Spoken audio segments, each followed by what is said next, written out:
Meet Keyshawn Johnson, an LA native and USC alum who made waves as an NFL wide receiver for 11 seasons. From being a first overall draft pick to winning the Super Bowl, Keyshawn has transitioned to broadcasting and now hosting LA Legends on Fox Sports Digital. Now let's dive into the end zone with Keyshawn.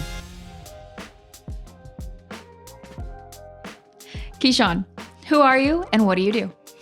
I am Keyshawn Johnson, and I work in sports. I work for FS1, and that's what I do, raise my kids. South Central to number one pick. How'd that happen? Well, it was a dream come true. And being from South Central Los Angeles, it was something that, many of us never really get the opportunity to be the number one overall picks. We've had other professional athletes that have gone into professional sports from South Los Angeles, but being the number one overall pick, it was tough to get there. It was a lot of hard work, a lot of dedication, the normal stuff that athletes say, but I was able to do it, conquer it, and then the rest was history. How much of who you are today is still that kid from South Central? I would probably say a large part of me. That's what shaped me and who I am today. Learning the hard life, the streets of Los Angeles, and being able to do those things and take that and pair that with the education, which I don't even use to this day, gets me by in life. And so if it wasn't for growing up in the mean streets of Los Angeles, who knows what I would have been. One life moment that still feels unreal. I would say it wouldn't just be one life. One moment. It would be a couple moments for me.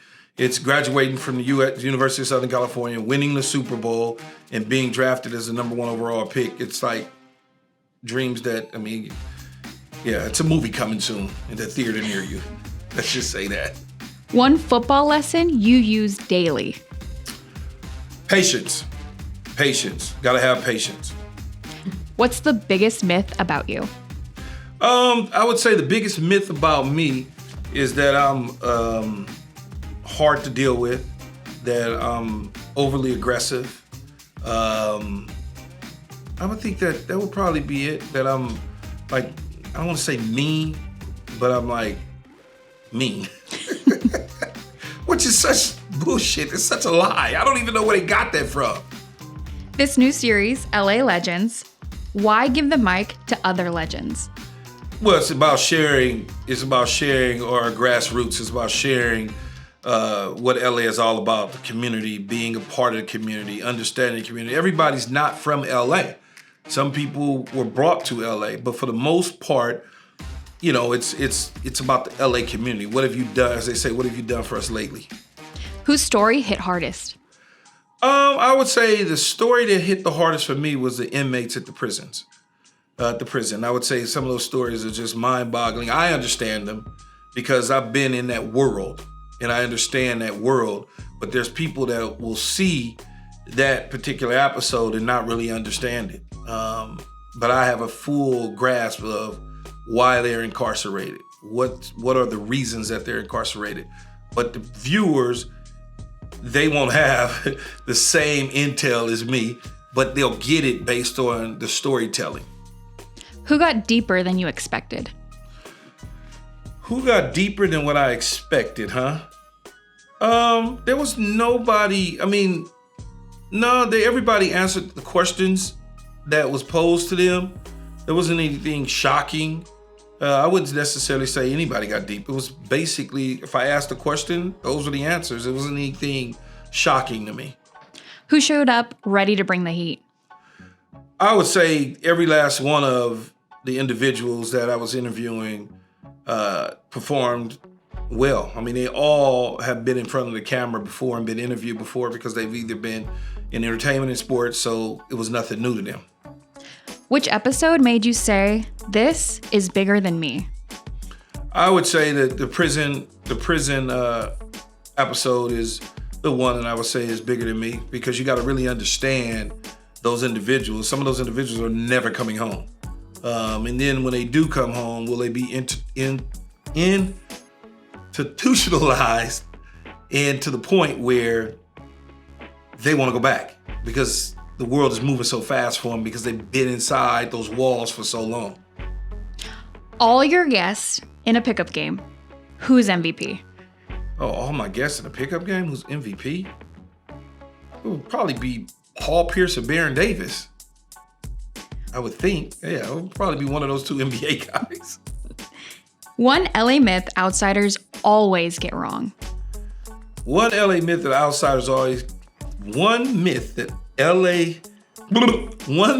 outsiders always gets wrong, I would say, is that LA is about Hollywood. People think that LA is fake, and all it is Hollywood. They don't really understand Hollywood is in LA. People that come to Hollywood to become actors and actresses give this myth based on their personalities and things of that nature. LA people, like me, I'm an LA guy. I don't fuck about no damn Hollywood.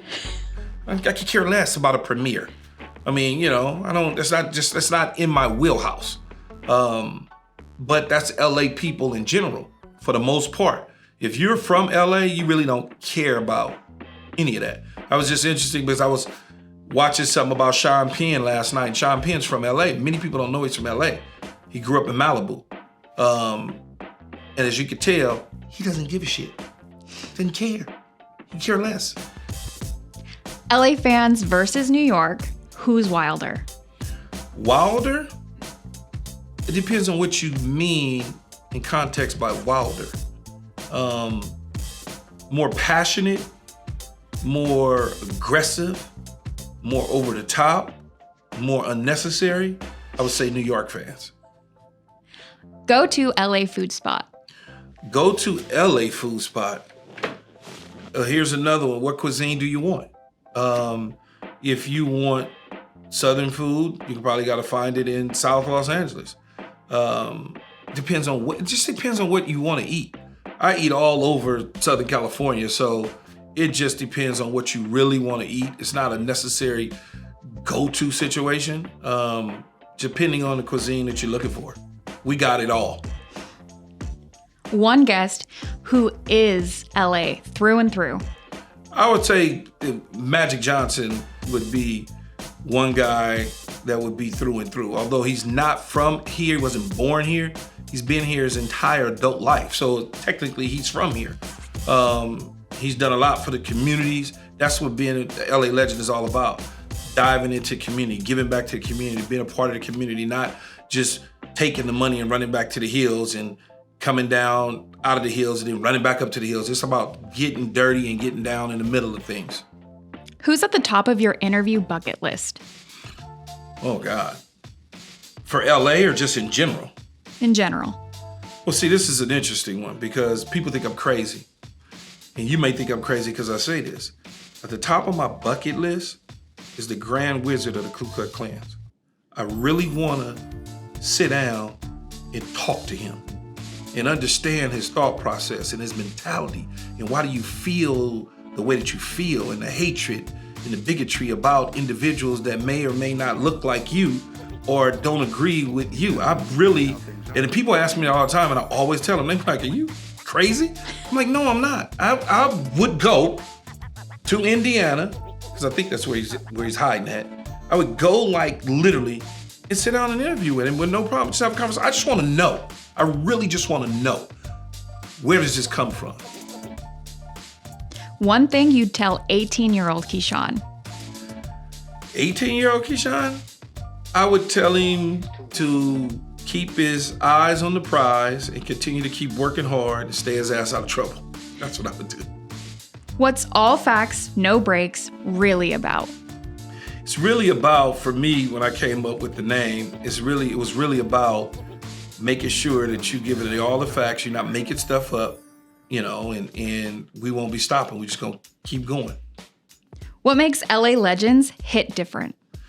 It's totally different than your typical podcast, one-on-one, having conversations about someone's sex life or who slept with who or who doesn't like anybody in the rap game. It's not like that. It hits hard because it's really more about sitting down and having genuine conversations about life, about how someone came from South Central Los Angeles to rise to stardom, or how someone came from Chicago and Candace Parker and came to Los Angeles and won a championship and forever be remembered as a Los Angeles Spark. What do you want to tell your fans? Keep watching, I guess. Tell my fans to keep watching. Out of all of your interviews, what is the most controversial moment? For me personally, or just the interview itself? The interview itself. Whatever one wants to make it. That's the way I look at it. It's not vague, it's not ambiguous. It's whatever the internet and social media world wants to make it. It becomes controversial. Because I don't believe that I've ever given a controversial interview. So, there you go. What's your rating of the sit? A+. What did y'all do, not pay the bill?